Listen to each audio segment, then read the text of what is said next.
आप अपना भविष्य तो नहीं बदल सकते, लेकिन आप अपनी आदतें बदल सकते हो। और निश्चित रूप से आपकी यही आदतें आपका भविष्य बदल देगी। सपने वो नहीं होते जो हम नींद में देखते हैं, बल्कि सपने तो वो होते हैं जो हमें नींद नहीं आने देते। जब हम सोते हैं तो हमारा शरीर मृत शरीर के समान होता है, और जब हम उठते हैं तो हमारा एक नया जन्म होता है। इस नए जन्म के साथ ही हमें अपने जीवन की शुरुआत करनी चाहिए। अपने दिन को, अपने जीवन को एक नई दिशा देनी चाहिए। दिन के पूरे 24 घंटे में सबसे ज़्यादा खूबसूरत और सबसे ज़्यादा ऊर्जावान और जीवन को सबसे ज़्यादा प्रभावित करने वाला समय सुबह का ही होता है। और इस सुबह के समय में जिन आदतों को आप अपने जीवन में अपनाओगे, वो आदतें आपके पूरे दिन को नहीं बल्कि आपकी पूरी जिंदगी को भी प्रभावित करेगी और आपके लक्ष्यों पर सकारात्मक प्रभाव डाल सकती है। आपकी सफलता और असफलता में सुबह की आदतों का महत्वपूर्ण योगदान होता है। आज मैं आपको सुबह की ऐसी आदतों के बारे में बताऊंगा जिसे अगर आपने अपने जीवन में अपना लिया तो आप अपने आज को और अपने आने वाले हर पल को, पूरे जीवन को बदल सकते हो और अपने जीवन में सब कुछ हासिल कर सकते हो। आपकी अभी की आदतें ही आपके भविष्य का निर्माण करती है। एक बार की बात है, महात्मा गौतम बुद्ध अपने सभी शिष्यों को आश्रम में उपदेश दे रहे थे। वो शिष्यों को जीवन में अपनाई जाने वाली सुबह की आदतों के बारे में बता रहे थे। वो उनको बता रहे थे कि इस प्रकार की आदतें अपनाकर हम अपने हर दिन को और पूरे जीवन को बेहतर बना सकते हैं। फिर महात्मा बुद्ध अपने शिष्यों से कहते हैं कि हमें जल्दी यानी सूर्य की किरणों के साथ ही उठ जाना चाहिए। जब सूर्य की किरणें निकलती है तो वो पूरी प्रकृति को ऊर्जा प्रदान करती है और हमें भी उस ऊर्जा का आनंद उठाना चाहिए। जो व्यक्ति देर से उठता है वो सूर्य की उस ऊर्जा को ग्रहण नहीं कर सकता और पूरे दिन नीरस रहता है। उसका पूरा दिन आलस से भरा हुआ रहता है। फिर महात्मा गौतम बुद्ध पहली आदत बताते हुए अपने शिष्यों से कहते हैं कि चाहे हमारा कल कैसा भी हो, कैसा भी बीता हो, लेकिन हमें आज की शुरुआत सकारात्मक बातों के साथ ही करनी चाहिए। हमें सुबह उठते ही सबसे पहले सभी को आभार प्रकट करना चाहिए। हमें उन लोगों का धन्यवाद करना चाहिए जिन लोगों ने हमारी बुरे समय में मदद की है। हमें उस परम पिता परमेश्वर को धन्यवाद देना चाहिए जिन्होंने हमें स्वस्थ शरीर प्रदान किया है। हमारे अंदर किसी भी प्रकार की कोई कमी नहीं रखी। हम स्वयं चल सकते हैं, बोल सकते हैं, सुन सकते हैं, इस प्रकृति की सुंदरता को देख सकते हैं। चिड़िया के चहचहाने की आवाज़ों को, नदियों के बहने की आवाज़ों को हम सुन सकते हैं, क्योंकि बहुत से लोगों ने तो ये देखा भी नहीं होगा क्योंकि उनके आँख नहीं है। कुछ लोगों ने तो इसे सुना भी नहीं होगा क्योंकि उनके कान नहीं है।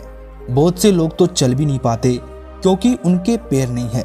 हमें परमात्मा का आभार प्रकट करना चाहिए कि उन्होंने हमें इस काबिल बनाया है कि हम अपना काम स्वयं कर सकते हैं। किसी और पर हमें निर्भर नहीं रहना पड़ता, जबकि बहुत से लोगों को चलने के लिए भी दूसरों का सहारा लेना पड़ता है। वो दूसरों के ऊपर निर्भर रहते हैं। हमें इस प्रकृति को, अपने आसपास की चीज़ों का धन्यवाद करना चाहिए जिन्होंने हमारी ज़िंदगी को इतना सुंदर बनाया है। ये रंग बिरंगे फूल जो हमें खुशबू प्रदान करते हैं, वो नदी जो हमें पीने का पानी उपलब्ध कराती है, ये पेड़ पौधे, ये शुद्ध हवा, ये फल हमें इस प्रकृति से प्राप्त होते हैं। हमें इन सब का आभार प्रकट करना चाहिए, इनको धन्यवाद देना चाहिए। इन सब ने मिलकर हमारे जीवन को बेहद ही खूबसूरत बनाया है। इसके बाद महात्मा गौतम बुद्ध अपने शिष्यों को सुबह की दूसरी आदत बताते हैं कि आभार प्रकट करने के बाद हमें ध्यान करना चाहिए। हमारे मन के भीतर कई तरह के विचार चल रहे होते हैं। विचारों का एक कोलाहल मचा रहता है। हम नहीं चाहते फिर भी हमारे मन में कोई ना कोई विचार आ ही जाता है और इन विचारों के कारण ही हम तनाव महसूस करते हैं। हमें इन विचारों को शांत करना होगा और हम इन विचारों को ध्यान के माध्यम से ही रोक सकते हैं। इसके लिए हमें शांत जगह पर बैठ जाना है और अपनी आती जाती सांसों पर ध्यान लगाना है। हमें इस बात का ध्यान रखना है कि हम किस नाक से सांस ले रहे हैं, किस नाक से छोड़ रहे हैं, शरीर के कौन कौन से अंगों से हमारी सांसें टकरा रही है। जब हम अपना पूरा ध्यान अपनी सांसों पर लगाएंगे तो हमारा मन एक जगह केंद्रित हो जाएगा और भटकना बंद कर देगा। और जब हमारा मन एक जगह केंद्रित हो जाता है तो हमारे मन को एक नई ऊर्जा प्रदान होती है और वही ऊर्जा हमारे दिन को उत्साह से भर देती है और एक खुशी प्रदान करती है। ध्यान करने से हमारा दिमाग स्वस्थ हो जाता है, हमारे मन के सारे विचार खत्म हो जाते हैं और दिन में हम जब भी कोई कार्य करने वाले होते हैं तो उसके लिए हमें निर्णय लेने में भी बड़ी आसानी होती है और हम सही और स्पष्ट फैसले ले पाते हैं और अपने काम को पूरे लगन व मन के साथ पूरा कर पाते हैं। हमारा पूरा दिन तनाव मुक्त रहता है, जिससे हम अपने अंदर एक अजीब सी खुशबू का अनुभव करते हैं और हम पूरे दिन प्रसन्न भी रहते हैं। जो भी हमारे फालतू के विचार हैं, ध्यान करने से वो दूर हो जाते हैं। इसके बाद महात्मा गौतम बुद्ध अपने सभी शिष्यों को तीसरी आदत बताते हैं कि आभार प्रकट करने के बाद और ध्यान करने के बाद तुम्हें व्यायाम करना चाहिए। हमारे शरीर के लिए जितना ज़रूरी भोजन और पानी है उतना ही ज़रूरी व्यायाम भी है। व्यायाम करने से हमारा शरीर स्वस्थ व तंदुरुस्त रहता है और हमारा मन प्रसन्न रहता है। व्यायाम करने से हमारे शरीर के सभी अंग सुचारू रूप से कार्य करते हैं और हमें ऊर्जा प्रदान करते हैं, कार्य को करने की शक्ति प्रदान करते हैं, जिससे हम अपने हर कार्य को आसानी से पूरा कर पाते हैं और हमें थकान का अनुभव भी नहीं होता है, जिससे हम बिना थके पूरे कार्यों को जल्द से पूर्ण कर पाते हैं। व्यायाम करने से हमारा शरीर स्वस्थ व निरोगी रहता है, हमें किसी भी प्रकार का कोई रोग नहीं होता। हमारे पास चाहे कितनी भी धन दौलत हो या सुख सुविधा ही क्यों ना हो, अगर हमारा शरीर स्वस्थ नहीं होगा तो हम किसी भी सुख सुविधा का आनंद नहीं ले पाएंगे। अगर हमारा शरीर किसी भी रोग से ग्रस्त हो जाए तो फिर उसे ये धन दौलत भी ठीक नहीं कर पाती है। स्वस्थ शरीर सुखी जीवन की निशानी है। जितना हम अपने शरीर को कष्ट देंगे उतना ही हमारा शरीर हमें सुख प्रदान करेगा और जितना हम अपने शरीर को आराम देंगे उतना ही ये हमें कष्ट प्रदान करेगा। इसीलिए हमें नियमित रूप से व्यायाम करना जरूरी है। व्यायाम करने से हम पूरे दिन प्रसन्न रहते हैं और अपने सभी कार्यों को आसानी से कर पाते हैं। व्यायाम करने से हमें दीर्घायु प्राप्त होती है और हम लंबे समय तक युवा नजर आते हैं। जो लोग व्यायाम नहीं करते वो समय से पहले ही वृद्ध नजर आने लगते हैं।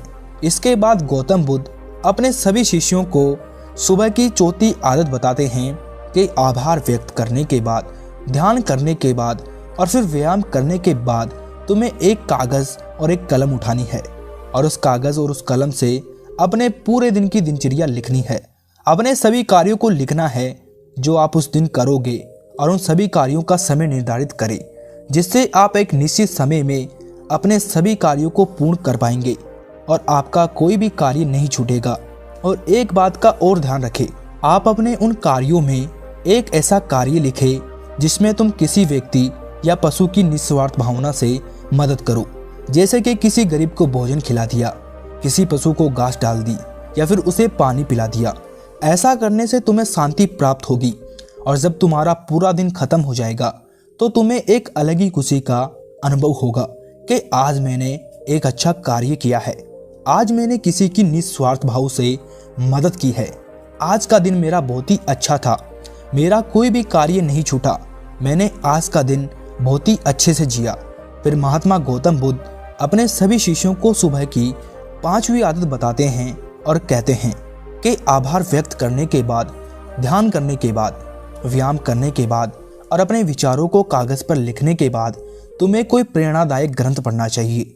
जब तुम उन प्रेरणादायक ग्रंथ को पढ़ते हो तो तुम्हें उन ग्रंथों से प्रेरणा मिलती है, कुछ नया सीखने को मिलता है और वो सीख तुम्हें अपने जीवन में कहीं ना कहीं, कभी ना कभी काम अवश्य आएगी। हमें रोज कुछ ना कुछ नया सीखने को मिलता है और हमें रोज कुछ ना कुछ नया सीखना भी चाहिए। जब तुम ये प्रेरणादायक ग्रंथ पढ़ लो उसके बाद तुम्हें अपने आप से बातें करनी है। दूसरों से तो हम हमेशा ही बातें करते रहते हैं, लेकिन कभी अपने से बात करने का मौका ही नहीं मिलता। इसीलिए हमें अपने आप से बातें करनी चाहिए, क्योंकि आपको आपसे बेहतर कोई नहीं समझ सकता। इसीलिए अपने आप को धन्यवाद देना चाहिए, अपने आप से कहना चाहिए कि मैं कितना अच्छा हूँ, मैं बहुत ही खुश हूँ, मैं हर कार्य को कर सकता हूँ, कोई भी कार्य मेरे लिए असंभव नहीं है, मैं हर परेशानी से लड़ सकता हूँ, जो लक्ष्य मैंने निर्धारित किया है मैं उसे पाकर रहूँगा। चाहे कुछ भी हो जाए मैं उसे हासिल करके ही रहूँगा, मैं किसी से नहीं डरता। उसके बाद गौतम बुद्ध अपने सभी शिष्यों से कहते हैं कि सुबह की ये छोटी छोटी आदतें तुम्हारे जीवन को एक नई दिशा प्रदान करेगी। जब तुम इन आदतों के साथ अपने दिन की शुरुआत करोगे तो फिर तुम्हारा हर दिन बेहतर रहेगा और तुम हर दिन पूरे जीवन प्रसन्न रहोगे और खुश रहोगे। दोस्तों, ये छोटी छोटी दिखने वाली 5 आदतें हमारे जीवन पर सकारात्मक प्रभाव डालती है। इन आदतों को अपनाकर हम अपने हर दिन को सुखमय बना सकते हैं और अपने लक्ष्य को प्राप्त कर सकते हैं।